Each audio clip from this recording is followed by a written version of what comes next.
La psychologie cognitive est une notion extrêmement importante lorsqu'on étudie le fonctionnement du cerveau. Mais qu'est-ce que la psychologie cognitive? Ça a l'air compliqué. Ne vous inquiétez pas, on va tout vous expliquer. Tout d'abord, cognitif vient du mot cognito qui signifie connaissance. La psychologie cognitive est donc l'étude des processus de connaissance sur la perception, la mémoire, le langage et l'attention. De plus, la psychologie cognitive s'intéresse à l'affectif, les différents aspects du comportement, ainsi que les mécanismes mentaux. Tout a commencé en 1967 avec l'apparition de ce concept. Le terme de psychologie cognitive sera utilisé pour la première fois par Ulrich Neisser, en étant donné comme titre à un ouvrage de psychologie. L'année suivante, le premier modèle cognitiviste des structures de la mémoire est formulé par Richard Atkinson et Richard Shifrin. De nombreux courants en ont découlé, dont voici les principaux. Tout d'abord, le behaviorisme. Les principaux créateurs du behaviorisme sont Watson, Skinner et Hall entre 1910 et 1960. C'est une théorie d'apprentissage visant à conceptualiser ce qui se passe physiquement et cognitivement lorsqu'un individu apprend. En pédagogie, le behaviorisme considère qu'apprendre consiste à transmettre des savoirs grâce à des stimuli positifs, récompenses, ou négatifs, punitions, qui vont conditionner l'apprenant à donner de bonnes réponses. Le constructivisme. Il a été développé principalement par Piaget et Vygotsky en 1920. Le constructivisme est une théorie de l'apprentissage centrée sur l'individu. L'apprenant n'absorbe pas le savoir mais se l'approprie en le mettant en perspective avec son vécu et ses représentations. Il construit son savoir. Un autre courant, le computationnel. Chomsky, Simon, Newell et Hall sont les principaux créateurs de ce courant. La pensée computationnelle s'intéresse à la résolution de problèmes, à la conception de systèmes, ou même à la compréhension des comportements humains en s'appuyant sur les concepts fondamentaux de l'informatique théorique. Pour terminer, le cognitivisme de 1990 à aujourd'hui. Les fondateurs du cognitivisme sont Jean Piaget et Jérôme Brunner. Le cognitivisme est une méthode scientifique qui a pour but d'étudier le développement et les processus de l'esprit, ainsi que les événements mentaux d'un individu en situation d'apprentissage.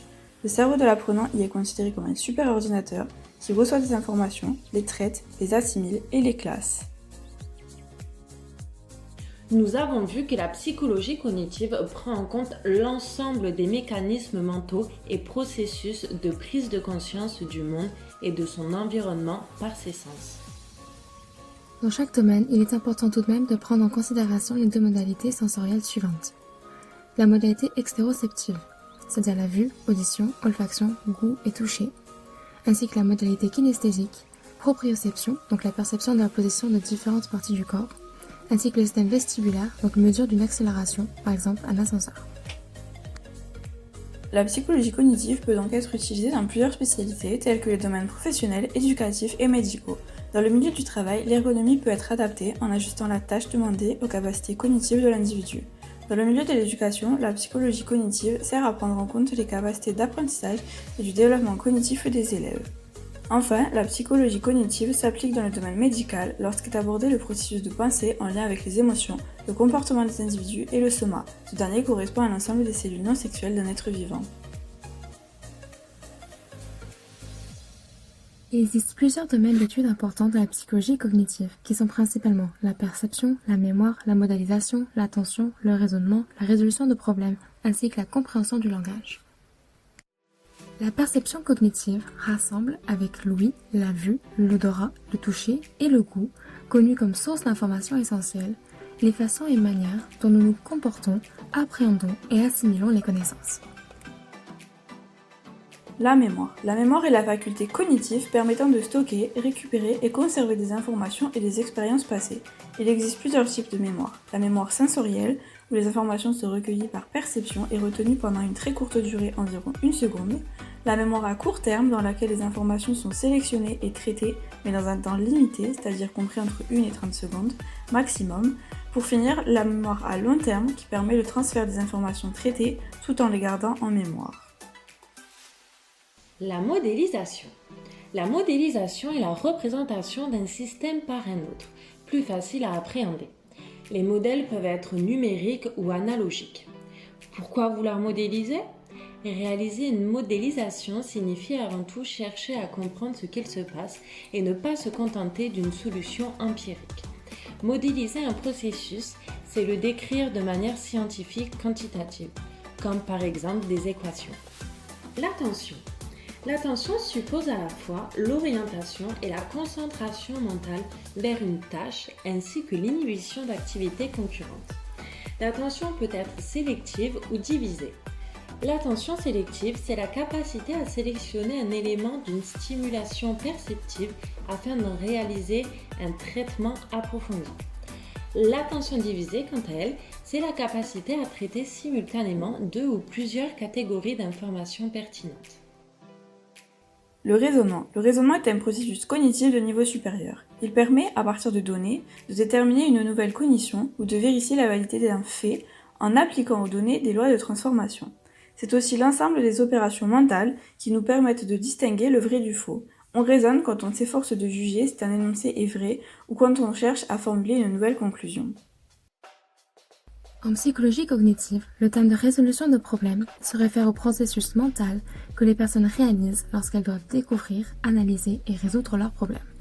Cela implique un processus dans lequel est inclus la découverte du problème, les décisions possibles à prendre, la compréhension du problème, l'évaluation des solutions possibles et la mise en route des actions permettant d'atteindre un but. La compréhension du langage. D'une part, l'apprentissage d'une langue tend à rejoindre une norme conventionnelle afin de rendre possible la communication sociale. D'autre part, le mécanisme cognitif est mis en mouvement par la coopération sociale qui permet à l'apprenant de dépasser les limites de son savoir déjà atteint. Les représentations.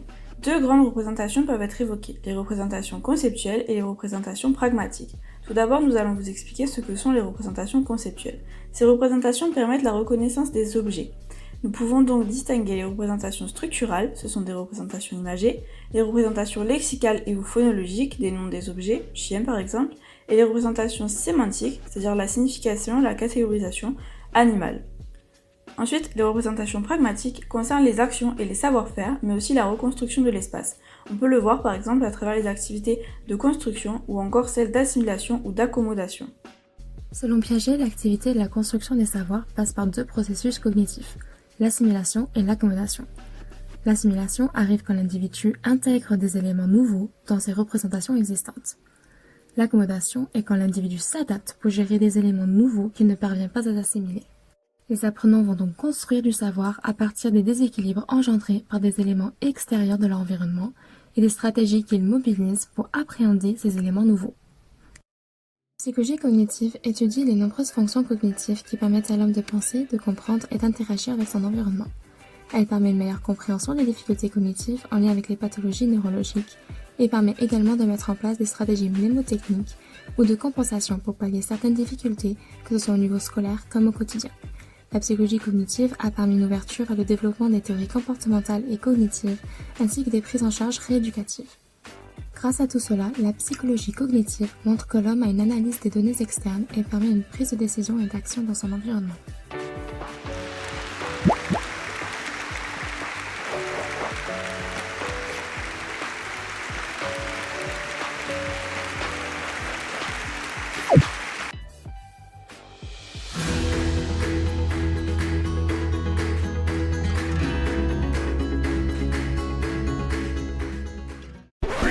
Created using Powtoon.